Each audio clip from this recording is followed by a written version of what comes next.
नमस्कार. आपल्या सगळ्यांचं स्वागत आहे. आयकॉन स्टील प्रस्तुत बिल्ड आयकॉन या प्लॅटफॉर्मवर. आम्ही आज नाशिकमध्ये आणि माझ्यासोबत आहेत यंग इंजिनियर संकेत संचेतीजी. हां, ते स्वतः इंजिनियर आहेतच. त्याच्यानंतर त्यांनी मास्टर्स केले व्हॅल्युएशनमध्ये. त्यामुळे त्याही त्यांच्या प्रवासाबद्दल आपण बोलणार आहोत. आणि ओव्हरऑल त्यांचा खरं तर या मागच्या काही वर्षांमध्ये या प्रवासाला सुरुवात झालेली आहे. पण एकंदर प्रवास कसा आहे, भविष्यातली वाटचाल कशी असणार आहे, या सगळ्या संदर्भात आपण बिल्ड आयकॉन या प्लॅटफॉर्मवर त्यांच्याशी गप्पा मारणार आहोत.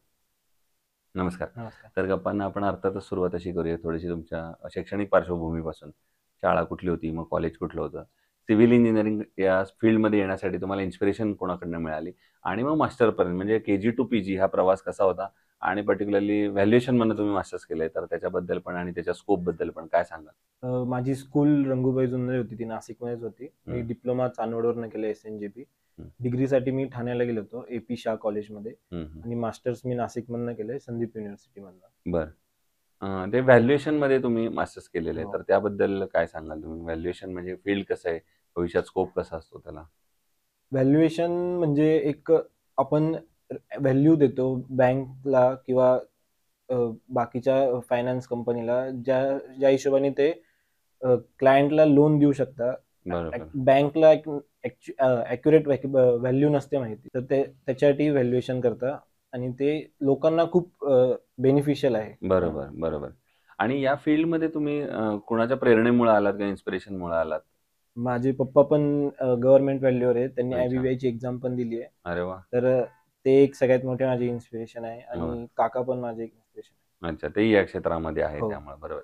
मग आता पुन्हा तोच प्रश्न महत्त्वाचा, की जेव्हा असे 2 घरातलेच व्यक्ती जर या क्षेत्रात असतील, वडील तर तुमचे व्हॅल्युएशनमध्येच आहे आणि तुम्ही पण त्याच्यात मास्टर्स केले. तर मग तेव्हा दडपण येतं का त्यांची मदत होते? मदत तर सगळ्यात जास्त येते, पण एक त्यांची इमेज खूप चांगली तेवढी आपण पण चांगली ठेवायला पाहिजे. त्याचा थोडा दडपण येतो. बरं. पण ते एक सगळ्यात चांगलं पॉइंट आहे, की दडपणमुळे आपण काम पण खूप चांगलं करतो. बरोबर, बरोबर. मग आता घरातच एवढी सगळी बॅकग्राऊंड असेल, प्रत्येक सिव्हिल इंजिनिअरचा एक स्ट्रगल असतो, की जेव्हा आपण इंजिनिअरिंग पूर्ण करतो, त्याच्यानंतर आपल्याला पहिला प्रोजेक्ट कसा मिळणार, कोणाचा मिळणार? कारण फ्रेशर असल्यामुळे कोणी पहिल्यांदा सुरुवातीला काम देत नाही आणि काम नसल्यामुळं आपण फ्रेशरच राहतो. तर मग तो तुमचा प्रवास कसा होता आणि पहिला प्रोजेक्ट जो तुम्ही गेलात साइटवर, तेव्हा काय घडलं?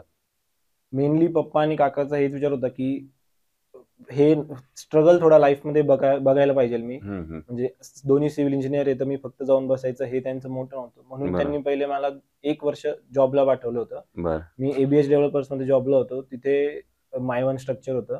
तर तिथे बेसपासनं सगळं स्ट्रगल मी बघितलं. म्हणजे काय एकच सिव्हिल इंजिनिअर स्ट्रगल करतो. म्हणजे पप्पा आणि काकांनी काय स्ट्रगल केलंय, हं, त्याचा मी हं. 50% केला असेल, पण मी तो एक्सपिरियन्स केलाय. क्या बात है!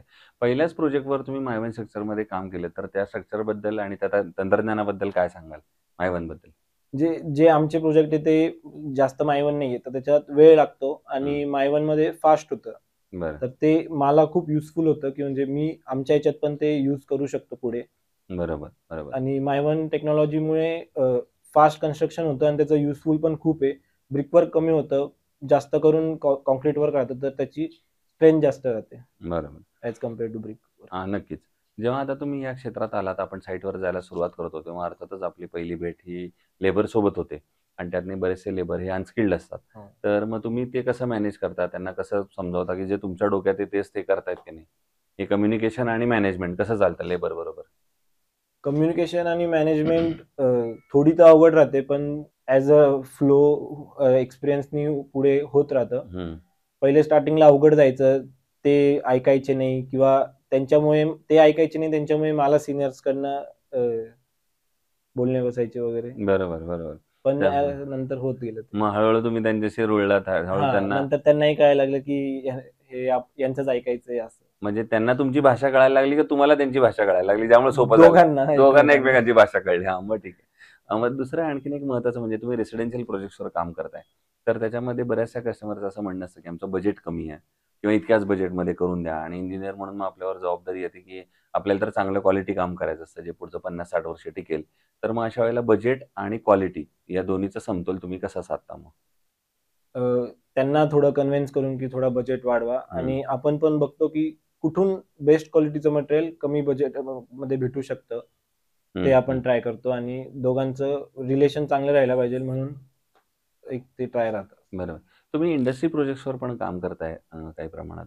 तर त्याच्याबद्दल पण काय सांगता येईल? कुठल्या-कुठल्या प्रकारच्या साधारणपणे इंडस्ट्रीवर काम करता आणि त्याच्यात काम करताना रेसिडेन्शियलपेक्षा काय वेगळा बदल असतो? मोस्टली रेसिडेन्शियलमध्ये आपलं grade of concrete, grade of steel थोडं कमी राहतं ॲज कंपेअर टू इंडस्ट्री. हं, त्याच्यात चॅलेंजेस खूप जास्त येतात, की आपल्याला ते जास्त ड्युरेबल पाहिजे, त्याची स्ट्रेंथ जास्त पाहिजे. हं, हं, कारण की तिथे हेवी मशिनरीज वगैरे राहतात. तर हं, ते एक हं. चॅलेंज राहतं, की स्ट्राँग पाहिजे आणि मोठे राहतात ते प्रोजेक्ट. तर त्याच्या कन्स्ट्रक्शनमध्ये पण टाईम लागतो. त्याचे इक्विपमेंट्स पण थोडे मोठे राहतात. तर ते एक चांगलं चॅलेंज राहतं. बरोबर. आणि दुसरं हे क्षेत्र रोज बदलतंय. यातलं तंत्रज्ञान रोज बदलतंय, टेक्नॉलॉजी बदलते. तर मग तुम्ही 2 अँगलने हा प्रश्न आहे. एक तर म्हणजे या बदलत्या तंत्रज्ञानाचा सॉफ्टवेअरचा या क्षेत्रात तुम्हाला कसा फायदा होतो आणि मशिनरीचा आता बदलत्या कसा फायदा होतो? अपडेटचा तर एकच सगळ्यात मोठा फायदा आहे, की आपलं वर्क फास्ट होतं आणि स्मार्टली होतं. म्हणजे पहिले हाताने ड्रॉइंग वगैरे काढावं लागायचे. ते आता सगळं कॉम्प्युटराइज झालंय, तर त्याच्याने जास्त ईझी होतं आणि अपडेट लवकर करता येतं. म्हणजे जर हं, क्लायंटला काही चेंजेस पाहिजे असेल, तर त्यांना जास्त वेळ थांबावं लागत नाही हं. आणि आपलं पण काम फास्ट होतं. बरोबर. आणि मशिनरीच्या साइडनं या तंत्रज्ञानातला बदल कसा सांगाल? अ, जसे की आता हे आले काँक्रीट मिक्सर वगैरे आले, हं. प्लॅस्टरसाठी पण प्रीमिक्स आले. त्याच्याने काम फास्ट होतं आणि त्याचा बजेट पण थोडा लो होत जातो. तर क्लायंटला पण फायदा होतो. आपल्याला पण म्हणजे काम पटकन होतं तर फायदा होतो. बरोबर. दुसरं नाशिक जिल्ह्याच्या विकासाचं व्हिजन एक तरुण इंजिनिअर म्हणून जर तुम्हाला विचारलं, तर तुमच्या डोळ्यासमोर कुठले मुद्दे येतात, ज्या मुद्द्यावर आता प्रशासनानं काम केलं पाहिजे असं तुम्हाला वाटतं? मोस्टली तर ट्रान्सपोर्टेशन पहिले थोडं हे करायला पाहिजे. कारण की ट्रॅफिकमुळे स्लो होतंय आपलं डेव्हलपमेंट हं, हं. आणि बाकी नाशिकमध्ये डेव्हलपमेंट तर चांगलीच चालू आहे. तर बरोबर आहे. ट्रान्सपोर्टेशन हा मुद्दा फार महत्त्वाचा आहे. कारण नाशिकच्या एका बाजूला गुजरातची बॉर्डर आहे. महाराष्ट्रातलं फार महत्त्वाचं पुण्या-मुंबईला जोडणारं ठिकाण आहे. तर मग असा कुठला नाशिकमधला रस्ता किंवा प्लेस किंवा जागा असं वाटते का, जिथं आता प्रशासनानं लवकरात लवकर पावलं उचलली पाहिजेत, या प्रश्नावर मार्ग काढण्यासाठी? मोस्टली तर जो आपला मुंबई एक्सप्रेस हायवे तिथून म्हणजे द्वारकापासनं मुंबई नाका, विल्लोळी पर्यंत हं, आणि इकडे आडगाव नाकापर्यंत. हं. कारण की तिथे सगळ्यात जास्त जाम होते आणि तो सगळ्यात जास्त यूज करणारा रस्ता आहे. तर ओके. तिथे म्हणजे डेव्हलपमेंट तर चालू आहे, पण जास्त फास्ट डेव्हलप झालं पाहिजे. ओके. कन्स्ट्रक्शनमध्ये जेव्हा स्टील निवडण्याची वेळ येते, तेव्हा तुम्ही काय पॅरामीटर्स जनरली बघता आणि मग ठरवता, की हे स्टील चांगलं आहे, हे वापरलं पाहिजे? त्याचा मेनली तर पहिले ग्रेड बघायला बघतो. हं. जो म्हणजे कुठला वापरायला पाहिजेल आणि ड्युरेबिलिटी कोणाची चांगली आणि कुठलं स्टील जास्त चांगलं आहे, की म्हणजे रॉ मटेरियल त्याचं चांगलं आहे का वेस्टमधनं बनवलेलं आहे ते सगळं. ओके. आयकॉन स्टील यापूर्वी कधी वापरलंय कुठल्या हो, प्रोजेक्टमध्ये? वापरलं. ओके. मग कसा होता तुमचा अनुभव आयकॉनचा? चांगला होता म्हणजे पप्पा आणि त्यांनीच सजेस्ट केलेले स्टील आहे ओके. म्हणजे जुनं ब्रँड आहे. तर ओके, त्याचं ओके, हे ओके. चांगलं आहे आणखीन एक ड्युरेबिलिटी. म्हणजे ड्युरेबिलिटी चांगली आहे. हां. बरोबर. दुसरं आता जेव्हा तुम्ही आताच माझ्या मते सुरुवात केली आहे फील्डवर हो. जायला, तेव्हा असा एखादा प्रसंग आठवतोय का, की तुम्ही गेलात आणि साईटवर काहीतरी अडचण आली. तुम्हाला आता लक्षात येईना पुढं काय करायचंय आणि तुम्ही आयदर कोणाची तरी मदत घेतलीत वडिलांची किंवा काकांची आणि मग तुम्ही त्या प्रॉब्लेमवर सोल्युशन काढलं. असा एखादा प्रसंग आठवतोय का? का रोजच सिव्हिल इंजिनिअरला स्ट्रगल असतो, त्यामुळे हां. असा वेगळा प्रसंग काही आठवत नाहीये. पण अर्थातच कधी लेबरची अडचण येते, कधी नॅचरल सॉइलची म्हणजे बीसी सॉइलची अडचण येते. म्हणजे वेगवेगळ्या अडचणी तर रोजच येत असतात. आता या क्षेत्रामध्ये तुमच्यासारखे जे तरुण इंजिनिअर्स येतात, त्यांना तुम्ही काय सल्ला द्याल या क्षेत्रात येण्यापूर्वी? कम्फर्ट झोन आपला विसरून जायचा हं. आणि हार्डवर्क मेनली करायला पाहिजे तरच ग्रोथ आहे. वाह! क्या बात!